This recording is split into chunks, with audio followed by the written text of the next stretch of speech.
Hey guys, Jason J. Jiggle Smith here, and today I'm back interviewing Aaron Cybertron Zheng, who you know from videos where he likes to climb the in-game VGC ladder and provide live commentary as he goes. Aaron, is that already a copyright strike on this video? I'm gonna allow it, man. You're good. That was great. Spot on. You're gonna allow it? Nice. I hope everybody liked that. But for those who don't know, this is a real treat. We've got Aaron Cybertron Zheng, and if you don't know who he is, I'm actually gonna let him do the honors of introducing himself because he's just got so much going on, and I don't want to miss anything. So, Aaron, what if you could introduce yourself and then tell me to introduce you and then tell you to do it again? What would it be? I would say I am a competitive VGC player, commentator, and content creator. I started my career in VGC playing in its first year, basically in 2008. And in my career, I've won 5 regional championships, 2 national championships, and got top 4 at the 2013 World Championships, was top 8 at the 2012 World Championships, qualified for 10 different World Championships between 2008 and 2023, which is kind of, or 2024, which is wild to think about. And yeah, played super seriously, especially from 2008 to 2017, and then got hired by Pokémon to be an official commentator. These days, I'm a little bit more focused on commentary for events. I've commentated most of the major World Championships over the last couple of years, and of course, continued to make content on YouTube teaching people how to play VGC. And so, yeah, I do a little bit of everything in the game, and I love it all. Yeah, I'd say that is pretty much everything. Yeah, like I would say there's very little you don't do.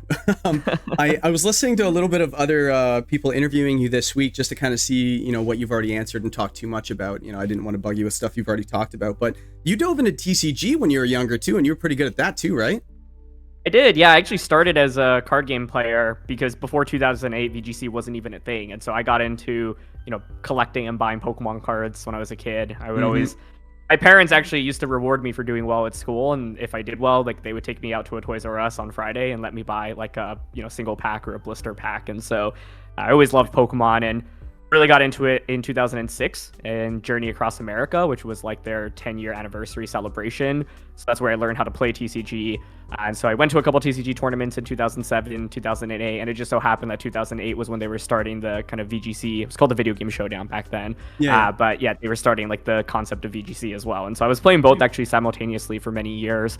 But at some point the circuits got combined. And so if you went to a regionals, you had to pick one or the other. Yeah. And I thought I was a little bit better at VGC. And so I kind of just transitioned to doing VGC entirely. But yeah.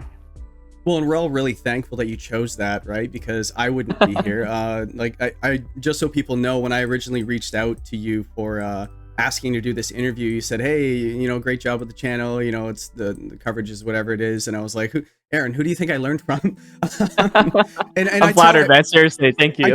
I tell everybody to go to your channel as well, because that's the other thing. Without glazing you too much before the interview, whatever it is. But honestly, I speak for everybody. Like, we all really appreciate your in-depth analysis in the actual matches as it's going on, dissecting the turns, and it really allows people to get into the minds of a player at an elite level of what they're looking at, right? Because sometimes you play 150 showdown games in a row and you make the same mistakes, not knowing exactly what psychology is behind it, what's behind the scenes, what's a better player looking at that I'm not, right?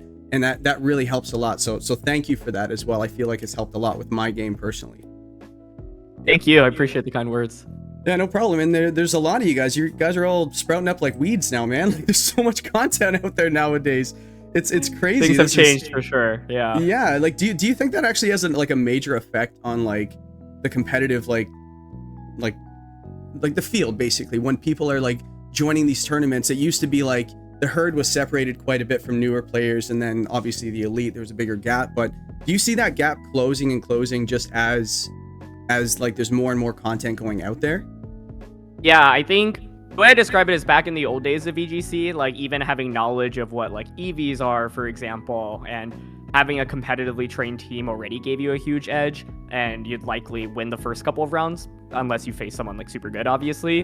Nowadays, it's you sit down for round 1 of a tournament, it's likely your opponent has a team that won the last major tournament, or a team that they saw a content creator use, for example. And so I'd say the floor definitely feels higher, and that means even the earlier rounds these days feel a lot more challenging than they used to. And so, obviously the number of people that attend these tournaments is also just huge. Oh yeah. That being said, people don't know, but for example, in 2010, we actually capped out at 768 people competing at the Newark regional championship, right? And so the attendance was actually huge, but the tournament structure was very different back then. It was like single elimination, best of one, right? And so like a lot of people showed up and exact closed team sheet precisely. And so people would just show up and, you know, kind of like a casual Saturday thing, especially because that one was in New Jersey, so it was like fairly accessible from the East Coast.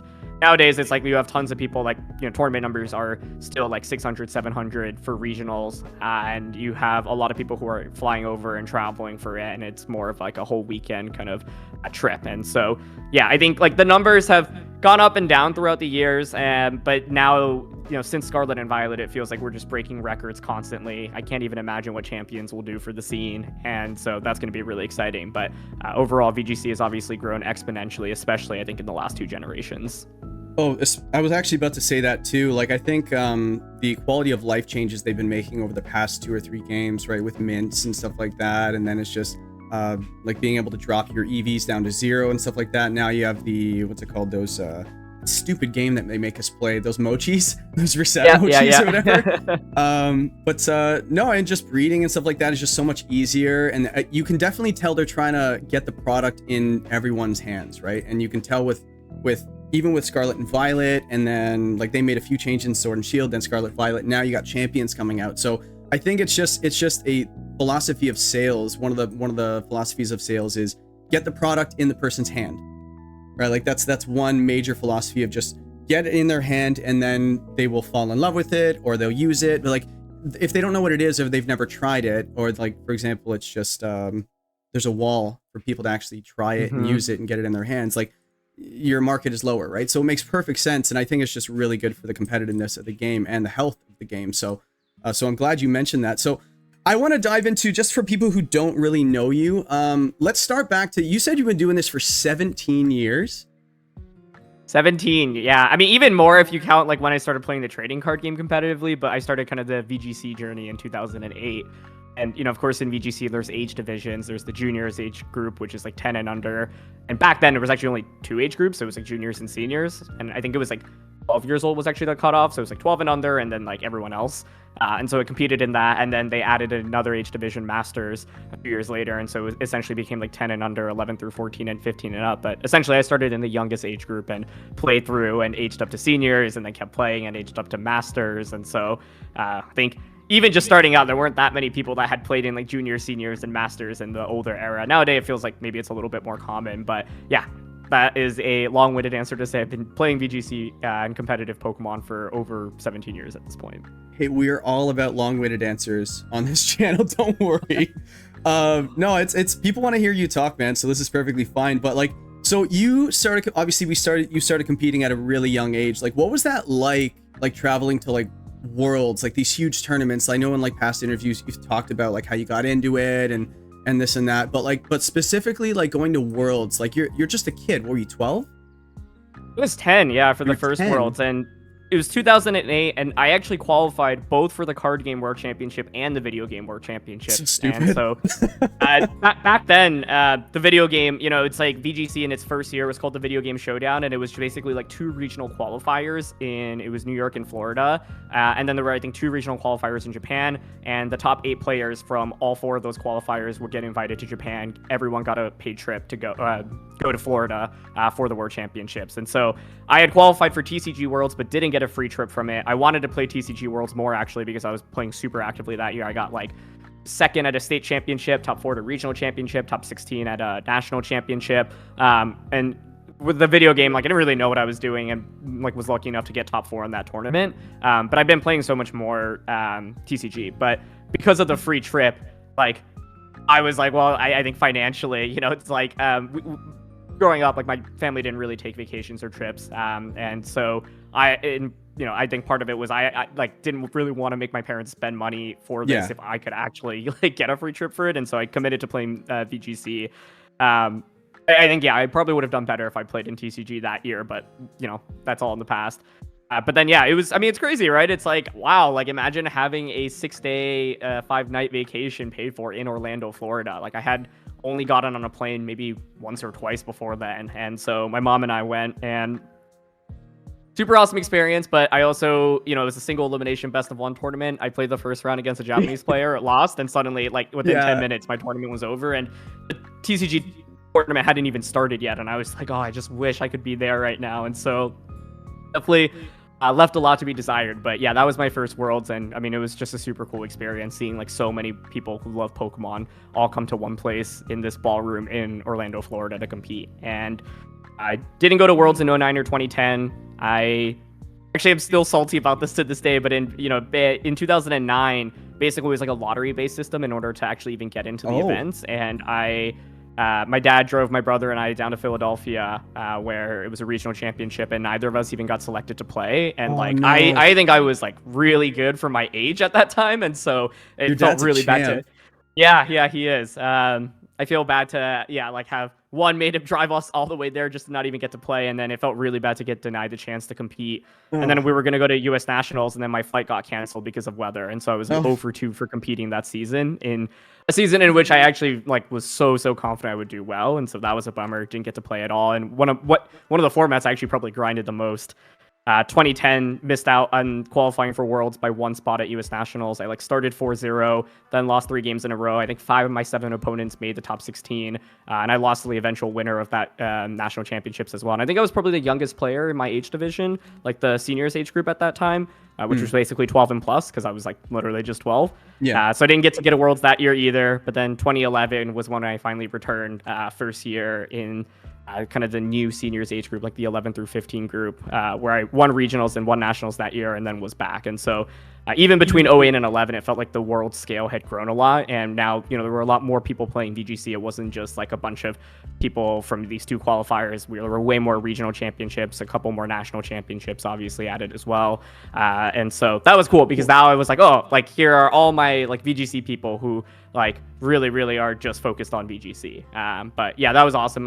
It was in San Diego, first time going out to California, and that was a super cool experience as well. So I mean, I could go on and on and on. At this point, I've attended 10 different world championships. It's been pretty wild. But I think especially in those earlier years, as a kid, especially I think my parents always focused so much on my brother and I's education, and we didn't really put a lot of money or have a lot of money to spend on vacations, right? I think we had maybe only ever gone on 1 family vacation, and so it was especially cool because then I was my brother and I were winning these trips, and now my parents could come with us as well. And so for San Diego, both my brother and I won a full paid trip, and so now we had a whole family trip to San Diego for a week, fully covered for, right? And so it was, it's a surreal experience, right? And how lucky are we that we had that experience at the age that we were? Well, yeah, when you're a kid, man, because you said you didn't travel a lot either, right? So just going to local tournaments and stuff and playing, you're just I played baseball growing up, right? So it's kind of comparable, right? You just play in a league and you do well or you don't, whatever it is. And it's funny because you said that you went all the way to a tournament and you didn't get to play, and then you went to another one and it happened again, and then your flight got canceled or whatever it is, and you didn't get to play again. Man, I would cry if I got rained out. I live in the Toronto area, right? So the weather's hit or miss sometimes, right? So if we got rained out and they canceled it, I'd be why would I'll just play in the rain, man? So you would go all the way to those tournaments and you don't even get to play that, just as a kid too. So but as a kid, did you realize at the time how big of a deal it was? Or were you just cool, I get to play Pokemon and go on a trip or whatever? Did you realize the magnitude of what you were kind of getting into? Probably not, but it also didn't feel, I guess, huge back then, right? The events were in, or at least the 2008 event, for example, was in a small ballroom. Even the regionals for trading card games were in a hotel, hotel room, ballroom as well. And so, but I definitely had no idea. I think, and I had no idea where things would go from there either. I was just hey, I like competitive games. I did math competitions and chess growing up, and honestly wasn't super good at. I was quite mediocre, I would say, at chess. Math competitions I was okay at, but I knew people who were literally the best of the best, super geniuses, and so I was well, I can be okay, but I can't be the best. But with Pokemon, I was wow, I feel this is something where if I work hard enough and play enough, maybe I can actually call myself one of the best players in the world. And so that was something that was really exciting. But yeah, I don't think I truly understood the scale of any of it, especially at such a young age. And now that I understand things a little bit more. I think it's easier to grasp. But back then I was just like, hey, this is cool. Like, and obviously was very grateful to have my parents like support me and one, allow me to even attend these events, and two, take me to them as well. They were like the only reason I'd say I was able to really get this going in the beginning, and they were super supportive of it from day one, which was awesome. No, that's wicked to just understand exactly how you got there and like the help that you had to get there and stuff. That's really nice that you appreciate. And that Mr. and Mrs. Zheng, I hope you're listening. And we everybody, I salute you on behalf of the VGC community. We thank you because we wouldn't have Aaron Zheng here today. But getting into a little bit more so of the from like you competing at a young age to like more of a creator, right? So like what actually inspired you to like start making YouTube? Because it's not a far leap, but it's a little bit of a leap from just competing, because there's a lot of VGC players that are very good that don't make content. So what really inspired you to kind of do that? Was it like it's just something fun, or you want to help people get better, or maybe a little bit of both? I would say I started making content around November 2014, and a big reason for this, or sorry, I should say, I think it was November 2013, basically right after the World Championships had ended the previous season. And a big reason for this was because I got third at Worlds, and so it meant that I didn't have to play through the circuit anymore to qualify for the next World Championships, and so I could like take a little bit of a breather and take a bit of a break. And from 2011, 12, 13, I was like competing super seriously. Like, I was in the seniors division in 2011 and 12, and then aged up to the masters division, and was lucky enough to have a good bit of success. And by qualifying for Worlds, it just meant that like there wasn't the added pressure of like continuously preparing for tournaments. And back then there weren't actually that many tournaments, and so it's like each tournament really mattered. Like you didn't really have too much room for error because there were so few slots for Worlds. Mm-hmm. And so with that pressure off my back, I was like, cool, like I can explore other things. And so I think at the time I was a junior in high school, so like college admissions was like the number one thing that was on top of my list. But number two was like thinking about this YouTube channel. And the main reason that I started it was because I like consumed a lot of YouTube as a kid. Like I feel like it was such a big part of my I would say childhood / like teenage years. And honestly, I think a big motivator was seeing that a lot of the biggest creators on YouTube at the time were like Asian Americans.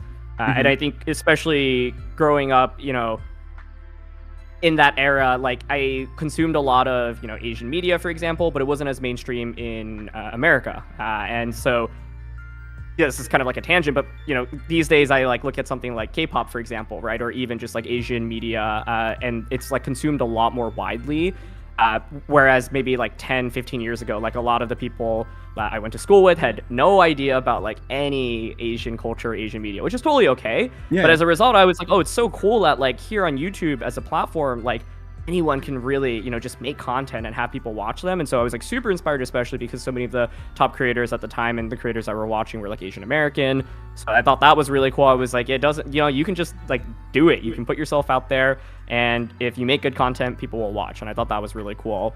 And I think, I always just loved VGC. I love talking about the game to others, and I think I have a passion for sharing my passion and love for things with other people in the world. And so back then, like there was really no one who was playing VGC at like the World Championships who was also making content.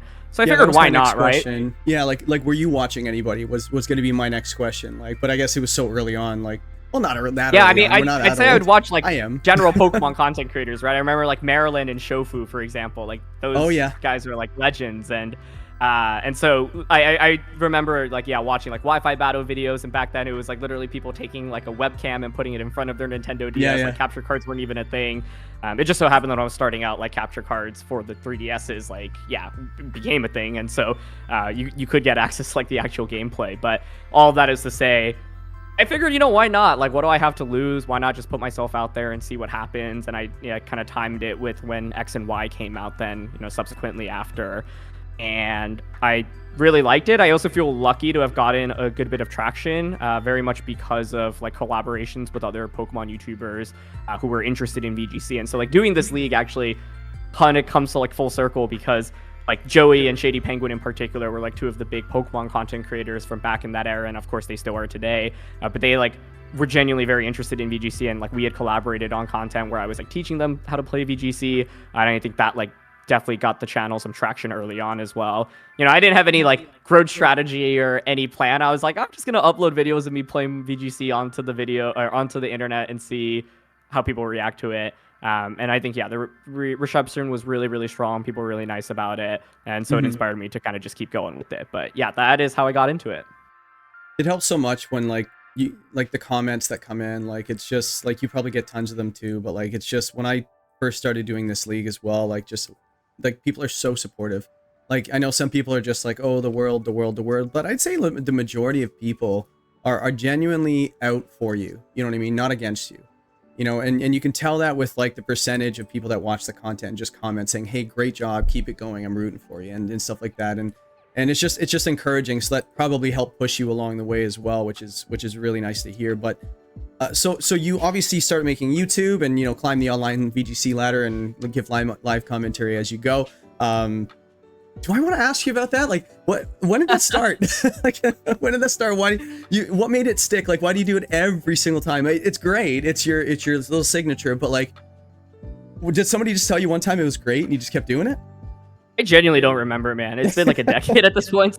I don't remember at what point like a switch flipped and I was like, all right, I'm gonna just keep doing it. But I feel like it's been around for a long time, and yeah, I don't know. People, it's to the point where it's like turned into a meme. I'm like, oh, it's funny that people like can actually recite this and enjoy saying it. And so I feel like it was probably around 2015, 2016, like maybe just a year or two after I started making content. But it's a great question. I wish I knew the answer. If someone's watching this knows the answer, please let me know. Yeah, someone who's a friend of Aaron's that's really close. Call him out on it. Expose him. He might not be wanting to tell us what it is. There's some really embarrassing stories like how I got my name Jingles, but we won't get into that until I'm being interviewed by you.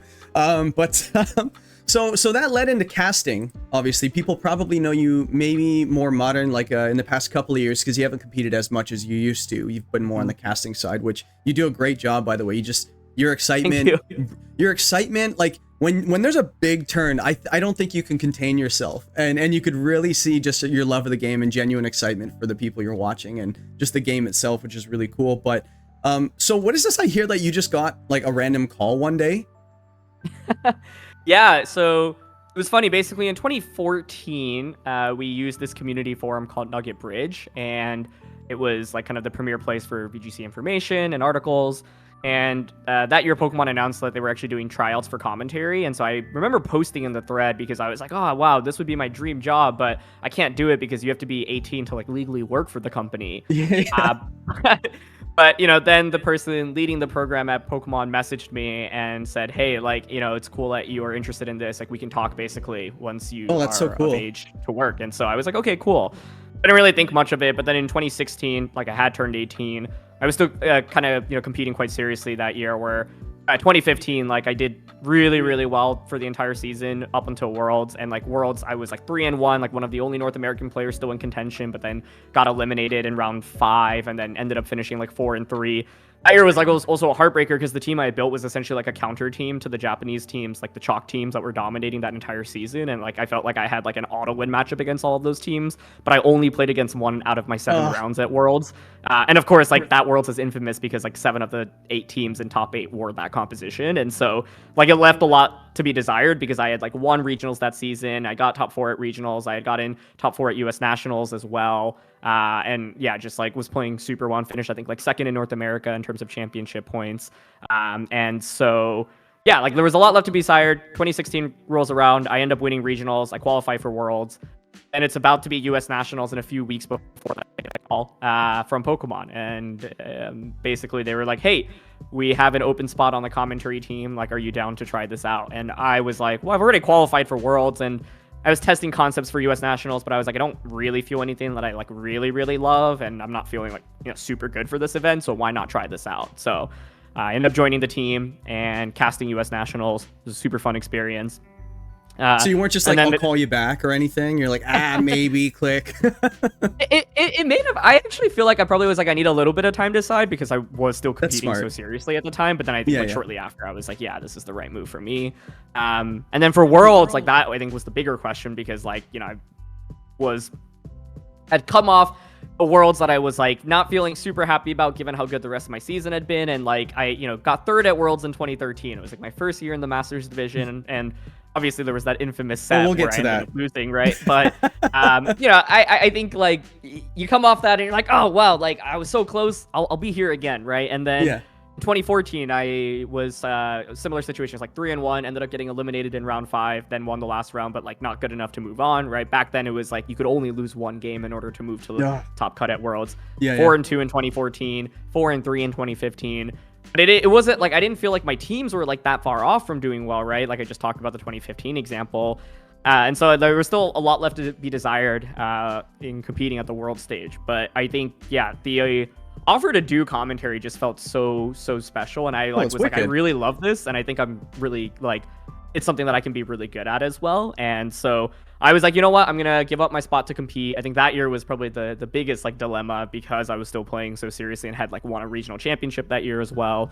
But I ended up saying, you know what, I'm gonna commentate Worlds, and it just so happens that that's the Worlds where like some of my best friends do super well. Of course, Wolf winning his major world championship title, and me getting to commentate that in the finals, like that was such a cool experience. And so yeah, I think it was the start of what now is almost a 10-year commentating career, which is kind of crazy to think about. Like sometimes I'm like, wow, I've been commentating like nearly as long as I've been playing, which like that feels really weird to me. That is wild. But either way, yeah, that's how it all got started. No, that's crazy. So you're a commentator. You've been doing it for 10 years. So my next question is, where do I send my resume?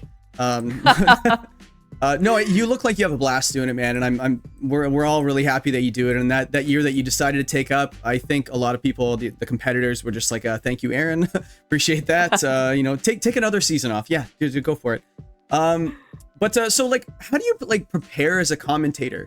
Like, obviously, like there involves some game knowledge and knowing the current meta and how things work, and how you have to know so much like to actually do it really well. You have to know the archetypes, what's currently trending. Like right now it's Ursaluna, Terra Electric with Yawn, right? Like that's the big one that's going around. If you miss a tournament, you may miss that, and you might be like, the first match you're asked to do round 1 or round 2, obviously. And it's just like, oh, what's this team? That's a really unique set. And if you missed the tournament the previous week, or the last tournament, you're just like, everyone's like, well, yeah, that's been like the most common set right now. So is it like, how do you kind of prepare like when it comes to being a commentator or like a competitor analyzing like in the real game? Like, can you talk about that just a little bit? Yeah, I think 2 degrees to this. First is by playing like, games for Road to Rank, for example, or practicing with my friends who are competing at these events, or even myself. Like I went to a tournament in Mexico a couple of weekends ago to compete. All of that naturally forces you to be in touch with what is happening. And so I think, there's so many great resources that do report on all of the results nowadays. And so it's like anytime a big tournament happens, I'll just like peruse through what are the top teams, look through like the top 8 teams in particular, any interesting trends from those, and take a look for any like unique Pokemon that pop up from them as well. So like Victory Road. yeah, exactly. I mean, that was really cool. Yeah, not a Pokemon that was on my radar. But yeah, it's like Victory Road and Lab Mouse, for example, really great resources for those. I think by nature of both making YouTube content and like very actively following my friends in their preparation process for events, like it just gives me a good sense of where the metagame is going into events. And sometimes you won't have you'll never get it fully right? Like part of what makes you players really elite is if they're able to break the metagame and innovate and bring something to the table that like no one else has expected before. Yeah. So my goal is like, 1, can I understand everything that's happened before this event, right? And be able to talk about it at a high level. And 2, for any new concepts that come out during a tournament, can I understand it quickly enough and be able to like break it down at a high level? And then also, I think there's another degree of preparing for commentary that comes from major finals. Like this is mainly for like internationals and like world championships, for example. But for both the LA International Championship and the World Championship finals last year, like I actually recreated the teams and would play against myself multiple times to try to get a sense of like what I expect the players to do. I will say this is both interesting and also kind of a trap, because for those major finals, both players have so much time to prepare that it's like it looks completely different than if they had only like if you force them to sit down and play like immediately, right? So I do it mainly to like get a range of like, are there any surprising damage calcs? Like what are the main lines that I think both players can go for? Like what are the leads that feel most optimal? But that being said, like I think because there's so much prep that goes into the like finals specifically, like you often actually like don't get it like 100% correct, but I still like doing it because it allows me to really put myself in their shoes. But so that's like kind of very tailored towards, you know, a specific match. But for the major finals, like that's one thing that I've been trying to do to really, you know, put myself and elevate myself a little bit more. But otherwise, yeah, I think it's just playing a lot of games, reading the resources, like watching the VODs from the most major tournaments, and then talking to my friends who are still very active competitors and getting a sense of like where their gut is with the meta. Mm-hmm. So is that any different than from if you were playing, for example? Because you probably do the same thing, like analyzing the meta on with those same resources. Pretty close. I would say it's the exact same process, honest. I think it's like if you are a player, everything that you do will really inform your commentary. And because I still, you know, it's not like I compete that much anymore, but because I'm still so actively following things, it makes things easy for me in the sense that I never feel like I'm like preparing, if that makes sense. Like I go to a regional championship or an internationals and like, yeah, it's like, well, this is stuff that I already do on the like naturally. And so it's not like I have to reserve like 3 hours to like, you know, prepare for the event. And I say this, it's interesting because I actually like commentated Pokemon Go for like a fun side invitational event at the World Championships in 2019. And that was completely different because I was like, I know nothing about competitive Pokemon Go. And I was like, I don't want to go on that stage and embarrass myself. And so for that, I was like, I do need dedicated time to like prepare for it. I need to sit down. I need to practice with the, you know, my partner that I'm commentating with. I need to like read up on competitive Pokemon Go. And so that one felt very different. But for VGC, at least, it feels so natural because, yeah, it's what I do so much already. No, it's just another body part, right? Just talking about something that you've been doing for 17 years, right? Like, so you've been doing this for so long, as we keep mentioning, which is, it's just amazing how long you've been doing it, right? Like, you've been doing this before, so like current players that are going right now, like newer players to the scene, like Justin Tang and things like that. Like, what keeps you motivated to like still compete? Great question. It's to beat those players like Justin Tang, who, you know, actually was one of my losses. I'll show you. You're the old guy. No, I mean, I think the realistic answer is competition is really innately fun. I think it's still something I'm trying to figure out a good balance of because I don't play nearly as much as I used to. I think back in the day, I would like come home and just like go on Pokemon Showdown and play for hours, and it was because I loved playing the game. And I think now as an adult, like there's just so many different areas that I'm trying to prioritize. Right now, if anything, I'm finding it maybe a slightly challenging because like the way I like look at myself is like I want to give everything like a 10 out of 10 in what I put my time into, right? Even within Pokemon, there's already multiple dimensions in terms of commentary, competing, and making content. And then it's like I, you know, have a full-time job outside of this, a career that like I'm excited to build out, and like maintaining a lot of different like friendships and relationships, for example, as well. And then like physical exercise is something, for example, that like I have wanted to really spend more time in, especially like, I don't know, I have some friends who are like great runners, would love to run a marathon at some point as well. So basically it's like all these different areas in life that are like calling my name. Pokemon, I've realized like it's still such an important aspect for me, but yeah, like figuring out how to like allocate the time properly into all of those things can be challenging. But I think to answer your question, fundamentally, like competing is really fun. And I think like I don't have another incredible outlet for competition like I do through VGC, and I'm not sure I ever will in life because one, VGC is such a unique game. Two, like I've been able to do it for a long time, so I'm like okay at it, right? Like I think now there's so many there's so many great people. Like I think it's actually maybe one thing that I've been trying to deal with mentally and figuring out a good process for is like when I played VGC super seriously in like that 2011 to 2017 era, like I was like super dominant, right? For the most part, it's like I won a regional championship like 5 out of the 7 years in that span, right? And so winning became kind of the expectation. And I think then when you don't win and when you start performing worse, you like question your ability to keep up at the top, and you're also like, am I even having fun if I'm not winning? And so that was kind of this like mindset shift that I had to deal with in subsequent years when I wasn't putting as much time in the game and as people like progressively got better, right? And so these days, like I'm trying to ask myself, right? And like I want to have fun even if I'm not winning. I think I've like reached a good balance at that point. Like I've had a lot of like day twos and top cut a few tournaments, but like I haven't won anything really in the last couple of seasons. And you've gotten like close. I'm at peace with that. But I still am like, well, I do really like winning, right? Like I think it's winning is fun too. One of the most, exactly. But basically, like I'm trying to find this balance where I'm like, I know I'm not putting as much time into these events anymore, right? And part of it is just allocating things into other things, and also just like the preparation process. I think just is something that you do need to take very seriously, and it becomes harder and harder as time goes on. That being said, it's like I played at Worlds in 2024. I think that one had a lot left to be desired because I went into that tournament being like, I think this team and I think my play are good enough that if I have a good day, I can like see myself top cutting this tournament. And I got knocked out a little bit earlier than I would have liked, right in like round 8 of day 1, and played a lot of really incredible players. But that's the World Championships, right? If you want to be World Champion, you're gonna have to beat everyone else in the world. And so, even though like the result wasn't super good, I think like I was like my process was good, and I think that's something that you have to think about in VGC because. You can't be super results based in this game because of how much like can happen, right? Like there's matchup variance, there's variance within the game. Maybe you just like don't have a good day, right? But if you can be proud of your process, then I think that you can walk away feeling good a lot of the times. And like I left Worlds that year being like, well, it sucks that like this is my first Worlds in 6 years and like or 7 years and the result wasn't that good. But at the same time, I'm like I wouldn't have changed anything about my team or the preparation process. Which I think is a good sign in itself. And it's funny because this actually like kind of feels similar to how I think about like Draft League as well, because prep is obviously like one of the biggest components of draft. Oh yeah.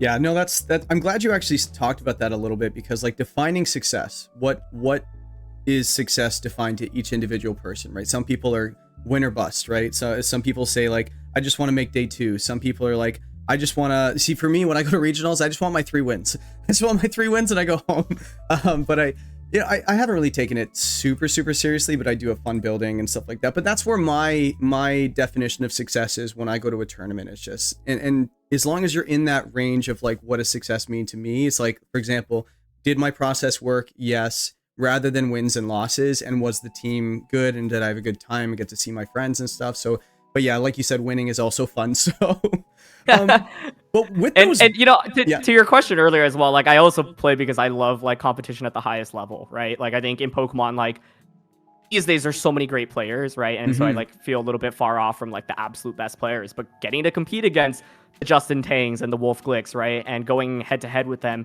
even if I lose, right? It's like really exhilarating to be able to play like at a high level against someone who's so good at something, right? And so I think in Pokemon, like that's the thing. Anyone can also beat anyone, right? But playing against the best and like just learning and improving as a result, I think is always fun. And there's, even though I've been playing for 17 years, right? It feels like there's still so much I have left to learn within the game. And it's like I don't think anyone's ever like perfected VGC, right? The game evolves and changes so much as well, and so. Yeah, competition, I think when you get to do it at the highest level against the best people in the world at it is like there's like no other feeling. And of course, winning is what you desire out of that, but at the end of the day, it's like even if you lose, you get to learn so much and have such a cool experience from it. Yeah, the experience for sure. Yeah. So when you're in those big moments, you're talking about playing against those big players. Usually when you face those big players, it's day 2 or top 16, top 8, where like it's, one and done kind of thing, right? Like where in like a game 1, day 2, or whatever it is, winning in, where are your nerves at you personally? Ranges, honestly. Is it like bring it on, or is it like like oh my goodness, like I've been here. I think it's a mix. I think I feel the nerves more now than when I was a kid. Like I feel like when I was younger, it was like stone cold, like mentality where I was just locked in. Like I feel I didn't really feel the nerves as much, and I maybe part of it is like I know like the game's gotten a lot bigger, people are paying a lot more attention as well, and if you're playing on stream, for example, I think that adds another layer of pressure as well, and a layer of pressure that I feel like I've had multiple stream games in like the Scarlet and Violet era that I don't think I played like nearly as well as I could have, and I felt like my concentration just wasn't super good, and I was like, yeah, this might be like partially like a mental factor that I need to work on. So it kind of ranges. I think it like depends on the stake of the event and where things are.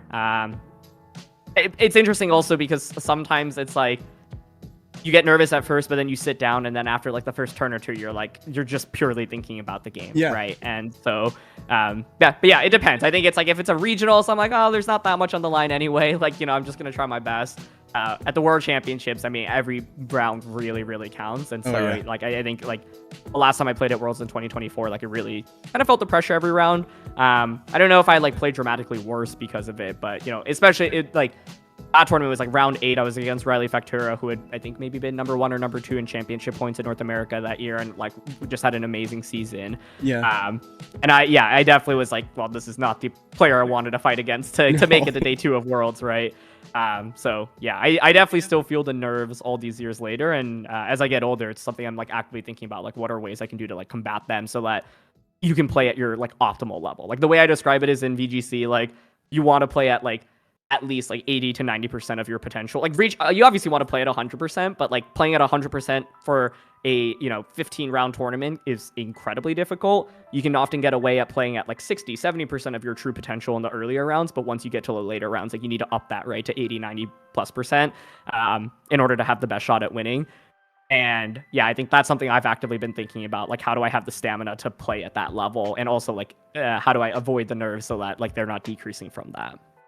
Yeah, and that's probably another reason why a lot of players, like in like pro athletes, they do like sports psychology and stuff. They see psychologists, they spend a lot of money on just getting like a bad turn. How do you get past it? For example, say in baseball, you strike out like say 3 times in a game. What makes you come back the next game?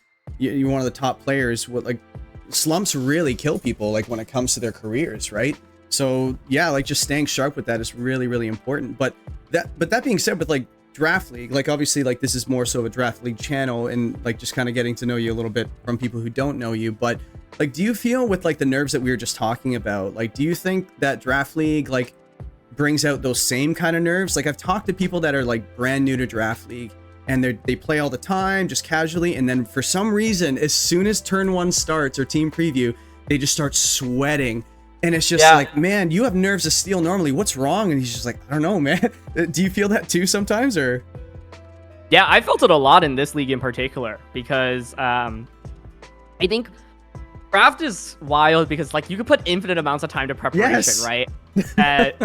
You don't know what your opponent is going to bring, and like sometimes they do bring complete surprises, and you're like, oh my goodness, like this is not what I prepped for at all. Or sometimes it is like matches what you prep for, but then you still get surprised by an item or an EV spread or a move, for example. And VGC for the most part these days is like open team sheet, so I'm a lot more acclimated to like knowing what my opponent's sets are. So like readjusting back to draft has been interesting, both in terms of the preparation process, right? Like trying to catch your opponents off guard with surprises, as well as the kind of playing process. And yeah, it feels really interesting. But to answer your question shortly, yeah, I feel like I feel the nerves so much for draft. Because especially, the caliber of players in this draft, like everyone is really, really impressive. And, you've got some of the greatest VGC players of all time, like Wolf and James. You've also got some of the greatest Draft League players of all time. And so it's been a really fun experience. And I feel like, yeah, there's definitely been a lot of turns where I like just haven't played as well as I feel like I should be playing, partially because of the nerves. Like, for example, the set against Uzi, like I had actually totally forgotten that we like show each other the Terra types like right before the battle. Yeah. And so like he typed his Terra types out, and I was like, oh my god, I forgot I need to do that. So I typed it out, and then I also was like, oh my god, like I didn't think very much about like what Terra types he should be running that week. Like I feel like I was just a little bit under prepped that week. And then like it just like created this like, I don't know, maybe mental block or something. And so it was like, as we were going into the game, I feel like I like suddenly like forgot about my game plans or whatever, because I was like, wait, what? Like, and he's got these like weird Terra types that I wasn't expecting as well. But yeah, all of that to say is I think like draft can be so nerve-wracking because like there's so much like can happen both throughout the preparation process, and then like as soon as team preview starts, you're like, this is close to my prep, or this isn't what I prepared for at all. And there can be so many surprises at any given turn, which I think is probably very fun from a viewer perspective, can be very stressful from a player perspective. Oh, we're all enjoying this a lot more than you are. Don't worry. Like I was like, one of the first things I thought of when you were talking was like, imagine, prepping for a Dondozo Tatsugiri for a week straight, and then you go into team preview and this jerk didn't bring his Dondozo. Imagine that. That would never happen, right? And then like 60% of your moves are a waste now. No, I felt so bad for Necro that week. I'm like, oh no, I've been there. You prepped for Dozo so hard and you didn't even bring it. So that was a lot of fun. All these games are so much fun to watch, right? But so like, let me see. Yeah, I guess I won't ask you that one. It just kind of has to do with a little bit of the nerves as well. But so we've kind of segued into Draft League already. So maybe we'll just go with that. Like, so you joining like the Wolfey Draft League was a really nice surprise, like when he announced who was playing in it and stuff like that. I forgot when they revealed the coaches, but it was just really cool. Like what drew you in to join? Like, was it like wanting to reconnect with like your Draft League? Because I know you did it for Sword and Shield with WBE. I know you don't do a lot of draft, but you have, and it's always good when you do. Like, is it just like, more competition, hanging out with friends, or is it just like to have fun in a different kind of way? Yeah, it's interesting. I like played in one draft league right before Wolf's Draft League, and it was like the SPL, and I think there were like 20 different content creators in it. Against Mount, yeah. Yeah, Sorry. yeah. Sorry. No, yeah. And it was really fun, but I also was so pressed for time. Like I didn't even get to upload my games throughout all of the playoffs because I actually played that entire playoffs like on the road. I wasn't at home in my like apartment in Chicago for any of it. And each game was actually in a different city. I was like back at my parents' place in New York because I was in New York for work for a week, and then I played there, and then I played against Joey in top 4 in a hotel room in Washington D.C., and then I was in Seattle doing this live stream for Pokemon with Wolf actually, and then like woke up and played like the finals there. And I lost that finals, and it was like to a mix of me like basically throwing the game on like the last turn and getting unlucky. Like I think even with the mistake that I had made, it was like EV trained to survive the attack most of the time that was hit into me, but then I got crit as well. And so like I was like, wow, like I was so close to winning that league, but I lost, and that felt really bad when you like play through so many weeks and like you get so close. And so wanted redemption from that. Obviously, this I think like league is such a challenge, so like winning it is obviously like a tall task for any of us. But yeah, I think it like made me just remember that draft can be really fun, and it like scratches an itch in Pokemon. And especially these days where it's like I knew that in the fall in particular, like I'm not competing in any events other than that one regionals I went to in Mexico. So this gives me a like competitive fix, which I think is really, really fun. And yeah, I mean, otherwise it's like Wolf's organizing it, right? He's one of my best friends, both inside and outside of Pokemon. And I thought this would be a really cool opportunity to not only obviously fight against him, but all the other incredible people in the league. Like I was like super excited to see that Shady was joining in particular, because like he was one of my biggest YouTube inspirations when I was starting out. And so overall it was like, one, I like had a little bit left to be desired after my last draft league experience, and two, I like find the format fun and love all the people who are in this league. And so it's like a combination of all of those. Yeah, it does seem like just a bunch of friends getting together to play Pokemon, and just they're all competitive and really want to beat each other so badly. Like it's so much fun too, because you get to like, and I wanted to ask you actually the difference between playing VGC and something like this, a tournament like this, because you see so many different things, like, and it, like you said, it's closed team sheet, it's open Terra, so you get a little bit of a teaser. Maybe like the Terra will give you an indicator like of items and things like that, or sets. Like if you see Terra Water on, say for example, James's Blastoise, you're like, okay, it might be an offensive one with maybe Shell Smash, Water Spout, whatever it might be, right? So like it does give a little bit of extra information, but like how much different would you say is it? And do you approach it any differently?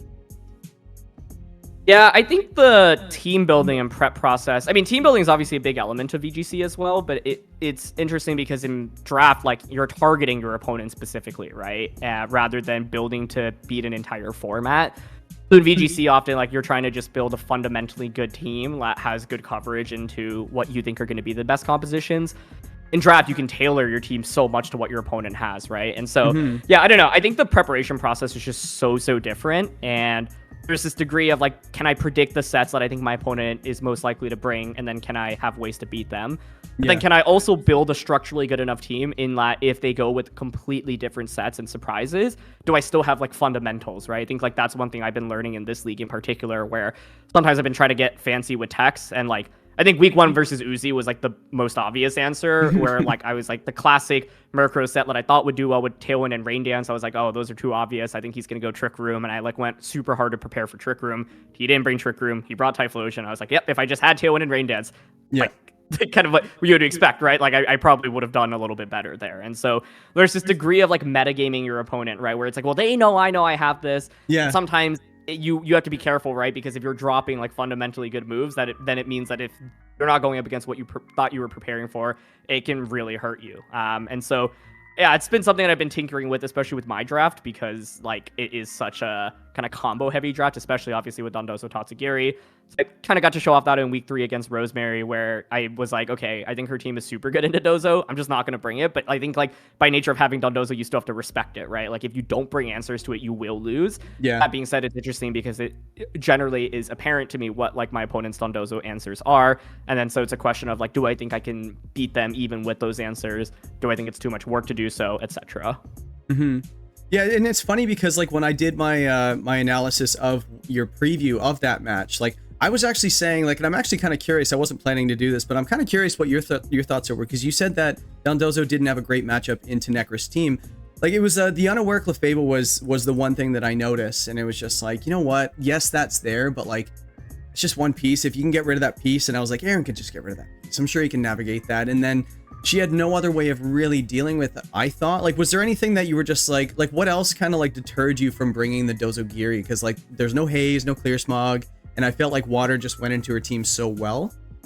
Yeah, I think it was obviously the clef, but then the Rotom was actually a huge factor as well, because it meant that Dondozo effectively would either have to have a defensive Terra to deal with like the Leaf Storms and Thunderbolts, right? And also it means like Unawares and ability from my end isn't as good, because if you Leaf Storm, then you can like ignore your own special attack drops, which is annoying. She had double Intimidate on the team as well. Obviously, like Dondozo does have Oblivious, so that's one way to get around the Intimidate. But then there was also the threat of Will-O-Wisp from both Rotom as well as the Fletchinder, and so it was essentially like not only is Clefable itself such a problem, because essentially in order to beat the Clefable with Dondozo, I think it's like you need to either have a set where Dozo can knock out the Clefable like quickly enough, or like I was like, okay, I think like Water Terror is probably the most likely, but then do I want to hedge off that? Because if it's not Water Terror and I try to go for a Terror to counter that, that could be really problematic, right?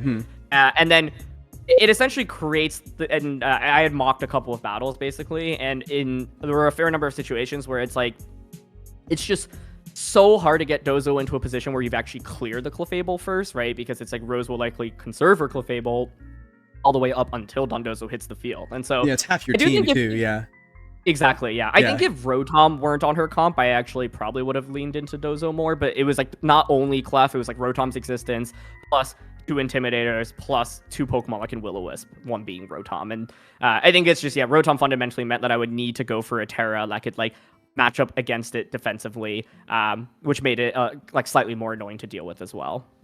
Yeah, and that makes perfect sense too. Like you can only run one of your abilities, unfortunately. Like, and do you deal with the anti-intimidate? Like, intimidate cycle is just so nice. Do you run the Water Veil, I think it is, for the Will-O-Wisp? I know you ran that in week 1, I think you said. Or do you run the Unaware just to stop like the Swords Dance and the setup and stuff like that?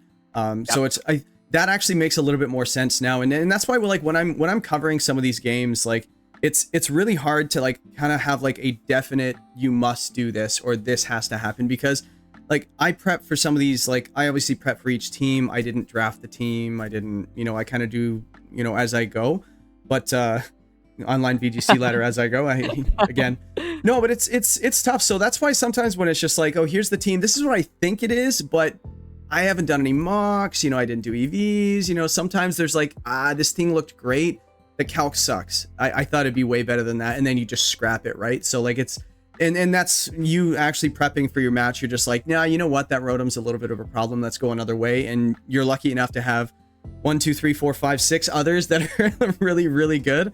And I thought the Palmot also looked good into that match as well. So the fact that you did it was just like, oh, I'm not sure who that's worse for. Necro having so many pieces to stop it and it's not there, or, you not having it. So that was a really fun week to watch, actually. But so your roster, like we've kind of dove into it just a little bit. So you have Goldango, like I've got them in a different order, but I'm going to do the 2-2-2. We got the Murkrow Goldango, Dozogiri, Weezing Galar with Slacking, and then you have the Palmot there with the Revival Blessing. I definitely knew what you were going for when I saw that thing. I think you picked it maybe 2nd or 3rd.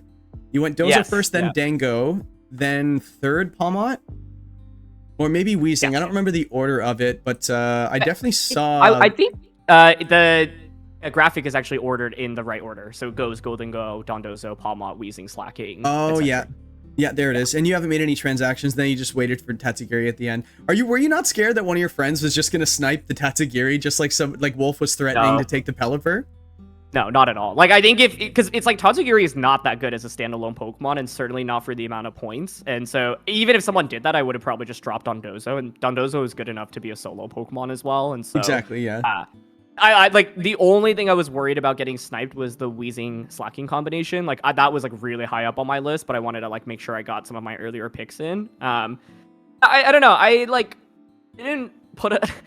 I think like because the draft had started and I was like super busy leading up to the draft, and I was like, I actually don't know what I want my first pick to be, and I was so stressed about that because like your first pick alone like opens the doors completely. Yes. And like Rain already, I think like our Chaladon and Annihilate were the first 2 taken, and so I was like, well, Golden goes on like 60% of VGC teams in regulation 8, so it's like it's decent. I actually think in retrospect, I'm not sure if I would have gone with it again as a first pick. And I think I don't know. I like drafts where you have like a little bit more optionality, and so far it's like I haven't really brought 3 of my members at all in Yama, Dugtrio, and Toad School. That being said, the other 7 are so fundamentally strong that like you need to have a very good reason to drop them. But I think one thing in draft is if like that can be good is if you have like a truly cohesive team where like 8 or 9 of the members can come out, because it makes prep a little bit more difficult. And so, but I figured like I've never tried this style of team in draft. It's actually very different from the style that I like. And so it's definitely been maybe slightly challenging to figure out how to use it to its best abilities, but I think it's a really, really good learning experience. And fundamentally, you do have like 3 incredibly powerful duos. And they're so hard to prep for when you have so much like strength on the one side. Normally, it's just you have like a couple of modes you have to watch out for, and then a couple of niche things. You've got 3 really good ones, 3 or 4. Like they do work really well together as well. So like the glaring wheezing can be on the field with other things, and it's not super hindering. Slacking, you can get the wheezing on and off the field and mess around with that true on ability. Just don't get the ability shield tricked on you, and you and we won't. That was awesome by Shady. Like that was such a cool tech, and I mean that was I had not known about like the double Truant interaction thanks to ability shield. Like that I feel like should not be how it works, but it was one of the most confusing things I'd ever seen. But oh yeah, like I think you and I were both like I heard you were just like what, and I'm like. What? Like, what? Yeah, like, exactly. If Aaron's scared, you know, like when you're in the car with mom and dad, and if mom and dad are scared, the kid looks at mom and dad and they're like, well, mom and dad are scared, so something must be wrong. So I'm watching you react to it. You're just like, something's wrong here. And I'm just like, well, Aaron's upset, so something must be definitely wrong. But no, that was a lot of fun. Like watching that match and seeing all those interactions and stuff. Really cool text I'm seeing throughout the league so far. And I'm expecting to see a few more. I've got a couple that I've kind of forecasted. I think there's one this week that I predicted that I was like, oh, Aaron's bringing this for sure. There's no question he's not. So, and then I asked everybody and they're voting on it and whatever, we'll see. So you did no transactions. And so this is it for the playoffs. This is it. It is. Yeah. I admittedly like wish I had put a little bit more thought into transactions. Like, I don't know. I think it's fundamentally, if I were to do transactions, it'd be a complete rehaul, right? Like I would probably be dropping a duo, whether it be, like I think Dozo Tatsu maybe is like the duo to drop, mainly because they're quite expensive from a points POV. And then like, I think Yama, Dugtrio, and Toad School are all like actually not bad picks, but like, and they just feel so low power compared, right? And so I think in a world in which I could redraft, like I wanted, I think having another way to enable slacking could be really good, right? Like a skill swapper, for example, which is interesting. Like Grafai, for example, is something that I had thought about as well. I was also looking at other Pokemon like Gengar, for example, to fill up the draft. But at the end of the day, I don't know. I was like, okay, who would I actually give up? Because it's like the Yama, the Toad School, like they were just 1-point picks. And I was like, Yama being 1 point is nuts in a format where people actually use Yama like in regulation age. And it was also to like make sure no one else could get something that I thought was a pretty good pick. And yeah, I think like Toad School is interesting. It's just not like the easiest to use, and so it's been like challenging to figure out how do I actually bring this Pokemon out. But yeah, I don't know. At the end of the day, I was like, you know what? I'll stick with my 2/2/2 duos with Palmot. Like that in itself is still really fundamentally strong. Yeah, definitely. But in a world in which we did this again, like I actually think I'd probably drop Dozo Tatsu and like rehaul the team to have like 8 or 9 picks rather than kind of 7. Yeah, completely overhaul your team like Joey did, right? I'm still mad at him. Yeah, I'm still mad at him. I've expressed that on the channel a little bit. I'm like, oh, I love Joey and I love his team and this and that, but we're on bad terms, me and him. I really liked his squad. He had he had everything you needed for a rain team to be successful. You had your Drizzle user, you had 2 prankster rain dance setters. I think my analysis before the season started was rain is staying up whether you like it or not. If you're playing this team, you're not stopping the rain. Embrace it or die, right? That's basically it. And I thought that's with a mode that's that strong, and you got the 2 primary rain abusers, right, in Vascular Legion, which by the way, I didn't know he got both male and female, which is wild to me. And he got the Archer. I actually did not know that either. Wait, really? Yeah. We just watched the replay against who did he play in week 3? What was it? Yeah, like he used the female one with Surf. I think it was against Uzi. Oh, interesting. Yeah, I know. Interesting. I thought that as well. I'm like, Yeah, that's news to me. it's like, obviously you didn't do this. It's like the guy that's like playing a game as you're a kid, and it's just like, oh yeah, here's the rules, and then they're beating you. It's like, oh no, this is the rule. You know, they No, just I'm change sure it was like very publicly discussed. I just like, yeah, was not paying super close attention to it when we were talking about it. Yeah, you're just like, I got my Dozokiri, my Mirko Godango, I'm good. I don't care about these rules. They don't apply to me because my team's so broken. So you faced Wolfey in draft before in the WBE, right? How do you feel about Wolfey drafting your team that you had in, basically, do you remember the team? I'm flattered. I only remember Neuvern and Primarina, honestly. Yeah, it's been what, 5 years since we did the. It's been a while. League? That's actually the league that put draft kind of VGC on the map, right? I remember like so many leagues just sprouted up out of nowhere, including mine. Everybody would just want it. They saw all you guys try it, and they're like, "This is a blast, right? I am the only one that can have Heatran. This is awesome, right? Yeah. And it's mine all season, right? And it was like the season to season, week to week kind of thing. So it was just really neat. So I'm expecting this with the Wolfey Draft League as well. With this, I'm already seeing a bunch of them sprout up out of nothing. Could you talk about that a little bit? Because like, I don't know if you remember, it was 5 years ago. I remember you went for the Helping Hand Max Phantasm with your Neuvern into the Masharna. And I remember you saying in your breakdown, you said that KOs like 99% of Masharnas or something like that. You're like, yeah, this KOs, it has to. And I remember on Wolfey's side, he was saying, we're literally max special defense, boosting nature, sassy. I don't know if this lives. And then it just lived, and you're like, okay, great. And then you're sitting there going, I remember your reaction was like, oh no. It's like your whole strategy was like based around that, and it was like, uh-oh. Game 2 started, and you're like, this is what we brought. We got to do it. So you just did it again, and it I think it was a roll, wasn't it? It was, yeah. And I think like I went into that finals. I distinctly remember being like, I think my team is not as good, like fundamentally, and like I think I have a disadvantage. And so it's like, if I can find a way to win the game in like one turn, I'm gonna go for it. And so first of all, it was like really good prep by him, right, to like go for the EV spread that he did. I think even that I want to say was like maybe a 30+% chance to OHKO. So the odds obviously aren't great, but like to contextualize that, that's like a focus blast miss, right? And so it's like that happens. And so it was like, okay, even in the world where it was like the perfect preparation, like I still had a chance of getting that knockout. Unfortunately, it just like, was not the case. And like, I think I failed to knock out both games, and it felt like the games, if I get the KO on turn 1, I'm in phenomenal shape. If not, I'm in like really bad shape. And that's essentially what happened. And so, I don't really regret it in the sense that I think because the matchup already felt really tricky, I was like, look, if I'm able to find a way, like I said, to win the game in a turn, like I'm going to go for it. It's been so long at this point. Like I can't remember the other things I had like considered bringing into that finals. If there were any like other sets that I think maybe were like under discovered, or maybe I should have thought about a little bit more. But I distinctly remember being like, oh man, it actually lived. Like that's crazy. But yeah, that's the fun of draft, right? It's like the preparation process and figuring out what EV spreads to use in particular, I think is such a fascinating exercise. And so, yeah, I mean, Wolf and I, we've, played against each other a good bit throughout the years. I think these days, especially over the last, like, I would say 5 years, like we've barely competed against each other, especially with me being a commentator. Like we are just friends and very much like collaborative, like kind of practice partners, always kind of keyed into each other's processes. And for 2024 Worlds, we actually boot camped together, which was super cool. And we're like super involved in each other's training processes. But I'd say, 2020 and before, like we did compete against each other a good bit. Obviously with that WBE finals, there was also like a multi-battle league that we were a part of that we had fought against in the finals like many years ago as well. And then it's like, I beat him in a regional finals way back in 2014. He had beaten me in Massachusetts regionals in round 7 in 2015. We played against each other like 3 different times that season. And then he beat me on the way to winning with his first Parish Song team. We had also played in like an online Nugget Bridge Invitational Major Finals in 2013. We played at US Nationals in 2015. So there was like a little bit of a stretch where we were meeting against each other in tournaments. And then we were also like, doing exhibition battles against each other throughout the time as well.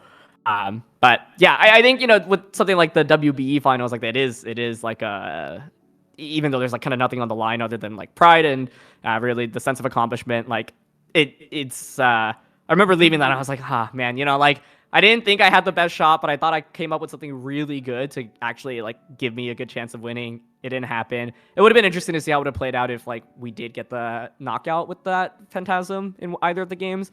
I don't know if I had like a super good game 3 strategy, right? And at the end of the day, it's because I think, yeah, the team was kind of built around this one calc. And so that meant maybe I needed to have a couple more options being like, okay, well, if you're max HP, max BDF, then I can have something to cover for like the physical spectrum, right? But yeah, I wish I like remembered all the prep process that went into it. Yeah, it's been so long. Yeah, me asking you, hey, back in, well, actually, it's funny. We've been talking about 2008, 2010, 2013. And it's like, hey, 5 years ago. Oh, I can't remember this. Like, what? You were talking about 17 years. Yeah, I could talk to you about VGC stuff, VGC specific, but draft, I think it's like because there's so much that goes on in the process and in your head while you're preparing for it. Oh yeah.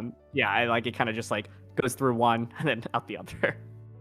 Yeah, no, it's draft is just a different animal, right? And I think you hit it right on the head too. Like, there's so many things that can happen in a draft match. There's so many like that you have to give yourself a break if something doesn't go your way. I've seen people get completely crushed. I know a guy that just didn't talk to us for like weeks after he lost the finals. Like I have to tell you, I guarantee you he's listening right now. I won't say his name, but it was in our first draft league season. He was running a Haxorus with a choice band, and he was facing a team that had a Dusclops. And Dusclops hadn't been revealed yet, or maybe it had, and he went for a close combat to pick up a KO. And then the partner was supposed to KO the Dusclops, and I think it missed, or something like that. I think it was a Hydro Cannon from a Primarina, and it missed. Yeah. The Primarina ends up going down, and now this thing is just choice locked into close combat, and you just know he's just drawing dead until the end of the game. And it was like, all right, fine. That was game 2, because I think he got game 1, so he lost game 2. Game three, no, it gets better. He goes in and he locks into, he's probably thinks, I'm not going to lock into close combat again. I'm smart about this. He locks into Dragon Claw. You know where this is going. My friend actually in the back row had a Gardevoir, and the exact same thing happened again to lose finals. And he was pretty upset about it. He was younger at the time. He's a little older now, a little more mature. He's a good kid now. But no, it's rough, man. People got to give themselves a little bit of a break when things don't really go their way, right? And things just kind of don't roll. Like in 2013 is a perfect example of you, right? Like you took that on the chin, dude. Like the fact that you even played after that is amazing. For people who don't know, Aaron had one of the worst matches, like experiences of all time. Like in one match, I counted it today. He had 5 Will-O-Wisp misses. He hit 1. He had 7 fully paralysis or fully paralyzed turns. He didn't even get to go because, just in case you guys, you should go check it out. If you guys haven't seen it, it's 2013 semifinals, Aaron versus Kosuke, I think it is. Ryosuke Kosuke, yep. Yeah. So yeah, it was just like back then it was like this really Thunder Wave was 100% accurate. Swagger was 100% accurate. Confusion had a different rate of hurt and confusion. Now it's a lot different. I think it was 50-50 before.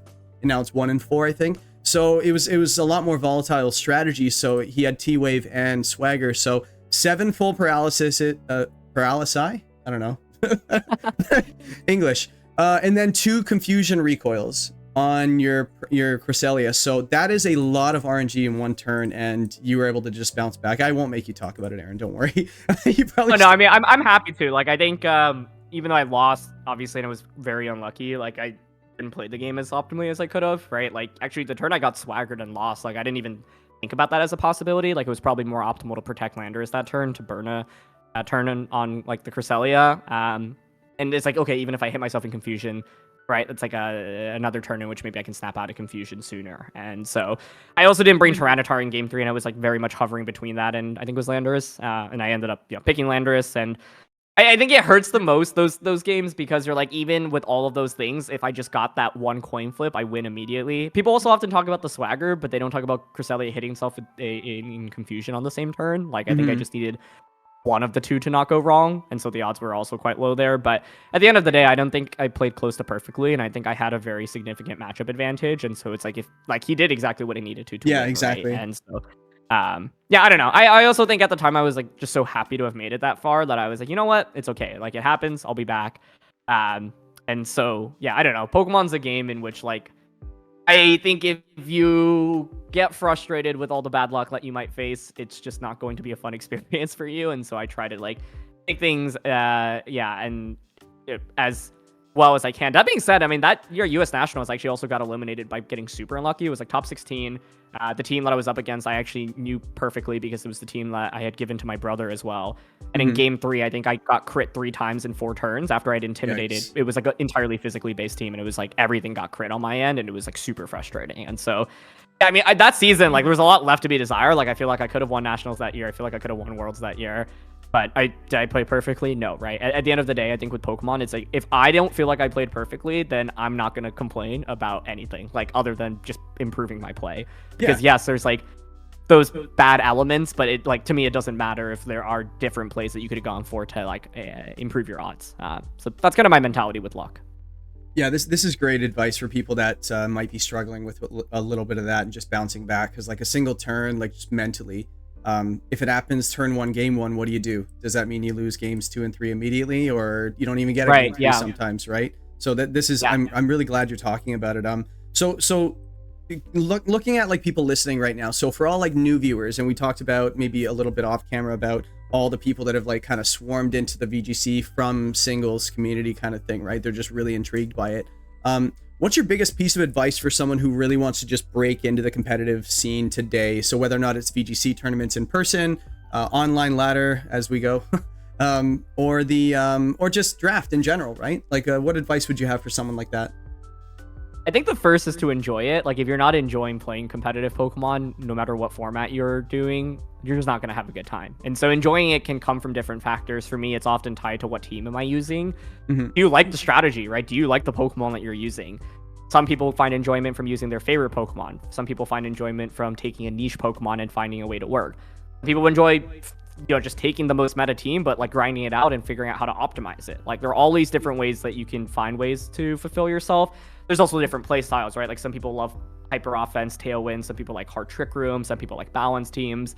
There's a little bit of everything, I would like to think, for everyone out there. So try a bunch of different teams, see what sticks, see what doesn't stick. I think if you are, very actively thinking about like getting serious in this game, it doesn't have to be to like win a tournament, right? It might be to just like make day 2 of a regionals, or go positive, right? At a tournament. I think, like, I always tell people you have to fall in love with the process of losing. And not only that, you have to figure out how you can learn from your losses, right? Like, I think this applies to outside of Pokemon as well. Like, I find that the best way I learn personally is to like make mistakes, because then it's like ingrained in my head. I'm like, I never want to make that mistake again. So now let me like see what I did wrong, and then figure out how do I prevent something like this from happening in the future, right? Like, I applied that to VGC obviously, but also like work and just, general things in life. And so I think, those are the 2 main things, right? And if you want to take VGC seriously, the awesome thing is there's a ton of content out there. Like, I think sometimes people are so scared of like playing games because they're like, oh, I like don't want to lose. You're going to lose a ton. Like, everyone in VGC, even the best players, will lose frequently, right? And so you have to just kind of put yourself out there. But I also think, like, what I always recommend to people is, if you are looking to actively improve, like, take notes, right? Rewatch your games. Like, don't just grind games for the sake of playing games and like smash buttons without thinking about what you're doing, right? Like, you can record yourself playing, right? Like, part of why I wanted to do Road for Ranked is because like I get to like hear myself, right? Talk about my thought process. And I can rewatch my videos and be like, well, does that thought process make sense? Yeah. I'd like to think most of the time it does, but sometimes it doesn't, right? Like, sometimes I do miss plays, or sometimes there's something I didn't consider, right? And so documenting that as you go through the journey, I think, is something that can be like immensely helpful as well. And I know, speaking as someone who does enjoy playing other games, but like has not focused on like improving in them, where I'm like, oh, I like spent a lot of hours playing these, but why haven't I gotten any better, right? And it's because it's not like I'm making a concentrated effort to improve. And that could also be okay. Like, maybe you're okay just like playing games for the sake of playing, right? But those are all things that I would recommend to people. At the end of the day, though, like, go out there, take a rental team that has Pokemon that you like or strategies that you like, take a team that's won a tournament, and start grinding out some games. No, that's awesome. Like, life advice and VGC advice from Aaron Cybertron Zheng. And no, I think we should take that to heart. That's actually really good advice, especially in life. And that's why competitive sports is just so good sometimes. And competitive games is just being able to handle a loss, bouncing back, things like that. In life throws you these things all the time, right? Just how do you actually stay on your feet and keep going, keep pursuing whatever goal it might be, whether or not it's winning a tournament or applying for that next job, whatever it might be. So no, very, very good advice.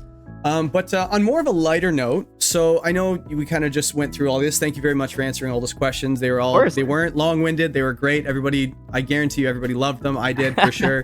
But I do like to do a little bit of a lightning kind of round wrap up. I didn't tell Aaron about these questions at all. I just wanted to, really just forcing him to answer quickly. If you don't want to answer quickly, that's fine too. And really thinking about it, that's fine. But it really gets people to know who someone really is, right, Aaron? Let's do it. All right, I'm not going to ask you what your favorite Pokemon is because I know it's Piplup. Is it still Piplup? It is. All right, so here we go. So what is the most underrated Pokemon in VGC history? Oh my goodness. This is such a good question. I know. I made it. The thing is, history is hard because it's like, now I am rambling. This isn't a lightning round. How about right now? Let's instead of VGC history, what's the most underrated Pokemon right now? Oh my goodness. It's even harder. Why is it harder? It's actually harder because Regulation H has so many different good Pokemon. Yeah. Oh. I would answer it Stonejourner, but I'm gonna give a biased answer in Hariyama because I thought it was insanely good in 2014 in a format that was dominated by Mega Kangaskhan, and I used it on what I think is the best team I've ever made. So Hariyama.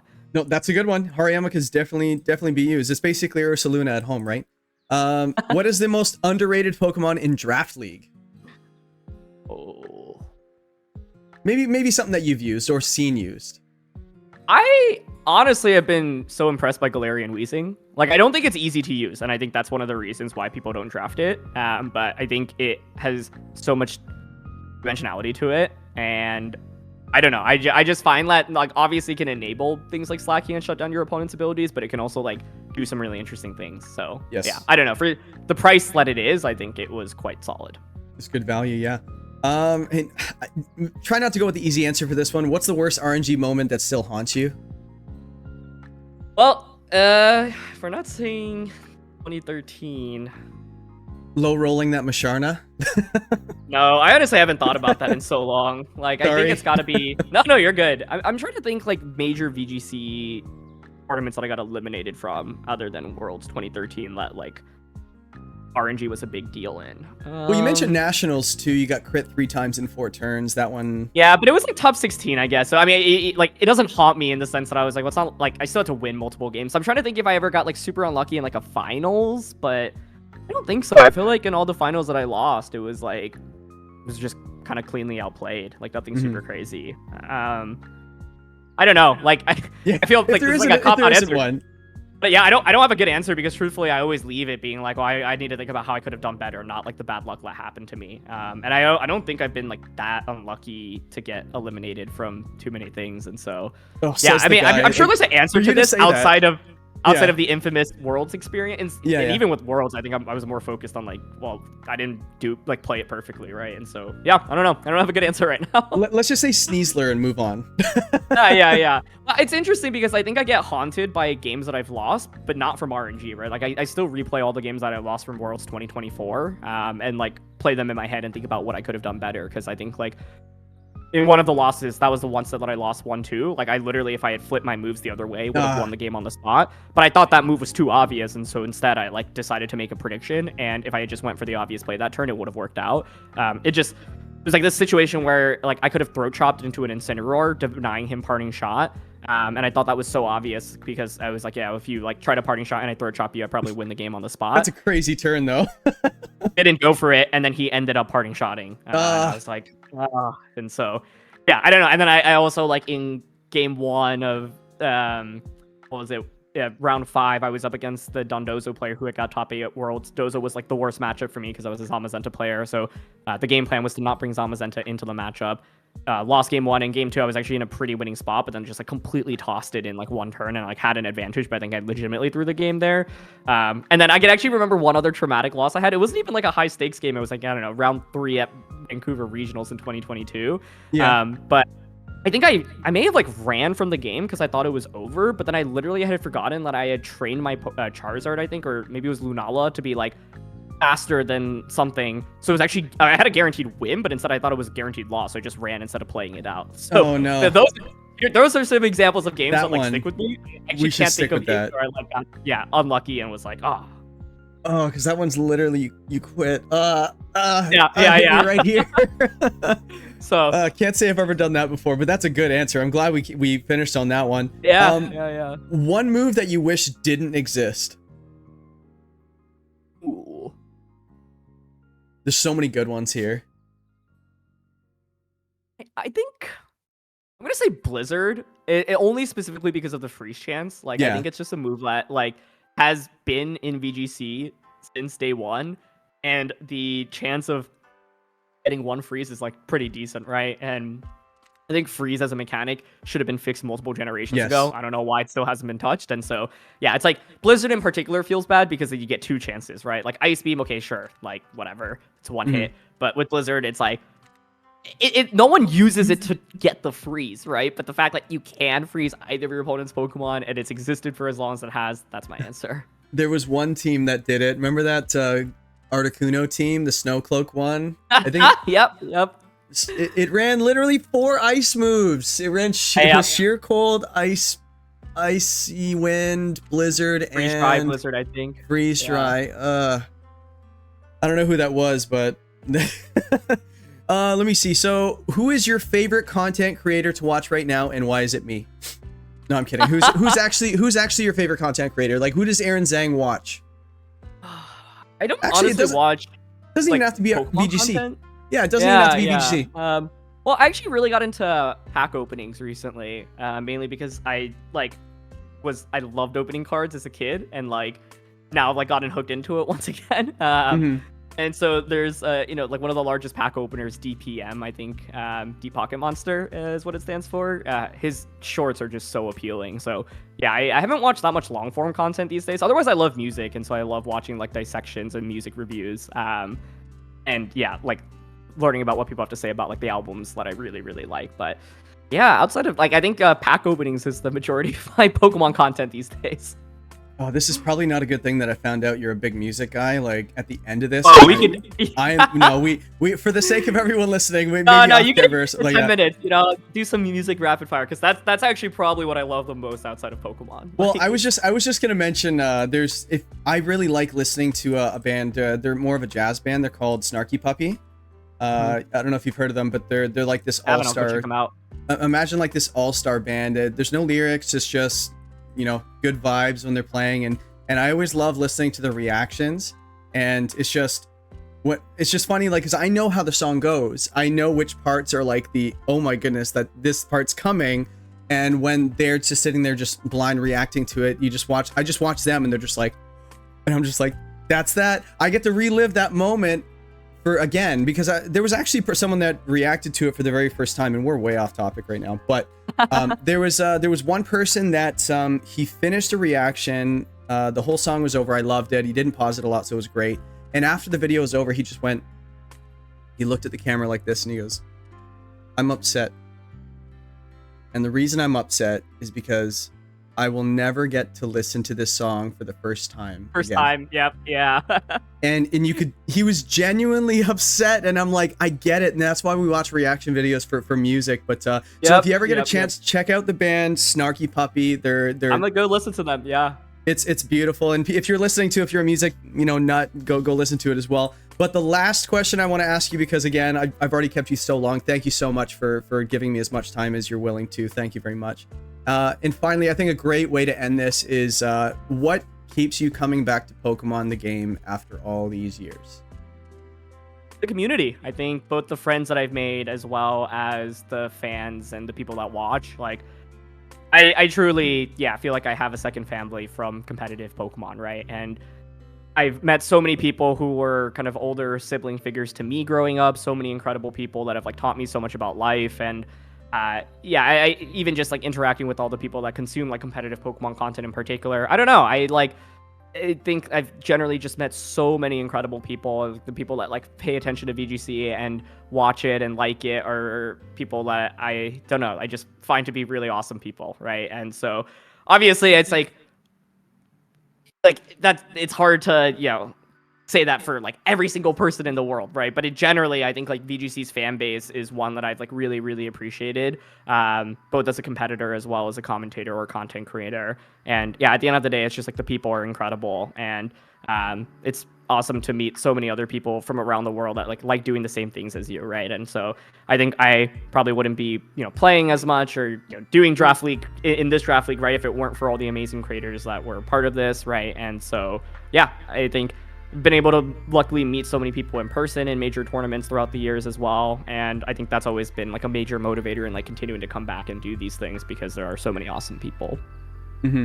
And that's, I think that's a big part of it too, and because that's the last one, we just elaborate a little bit before we finish off here, and thank you everybody for sticking around if you have this long. Yeah, just get into the community, guys. Like the community, like yes, you might be hear rumblings of the negativity and stuff like that, and some of them, though they're not a lot of those. I'd say most people, when you just pop into a Discord server, everyone's so willing to help. Hey, I'm having a hard time with this team. Could you give me advice? You want to run reps? People are just so willing to help just across the community. So, and the tournaments are just so much fun. Everyone's just so loving and caring at the tournaments as well. So if you haven't yet, dive in, and Aaron could probably, attest to this as well, that it's been a lot of fun over the years, and it just keeps bringing them back. So Aaron, thank you very much for your service over the years. Thank you for just sewing into the community and bringing us online VGC ladder and giving live commentary as you go. Never stop. I know we're getting older. You've been doing it 17 years. I've been doing a lot less, but never stop. This game is a lot of fun, and thank you very much for what you do. So if you want to check out Aaron's channel, I believe he's just at Cybertron VGC literally everywhere. Yep. Make it easy for everyone. Yeah. And it's YouTube, Twitch. You have your own podcast, don't you? Just got a little bit of a plug before we finish off. Yeah. It is called VGC Reflections. I do it with Marcus Haumann, who is one of the greatest VGC players of all time, coming from Germany.